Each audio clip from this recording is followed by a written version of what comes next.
अच्छा है अदावर से अब्दुल हकीम नासिफ आपको आपको ईद मुबारक कहता है। अच्छा है ना।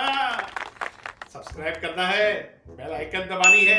अच्छा है क्योंकि भाई नौजवानों के लिए है ये, खास तौर पे कोरोना के बावजूद वो शॉपिंग मॉल्स में जा रहे हैं, उनको उनको इंतबाह कर रहा हूं।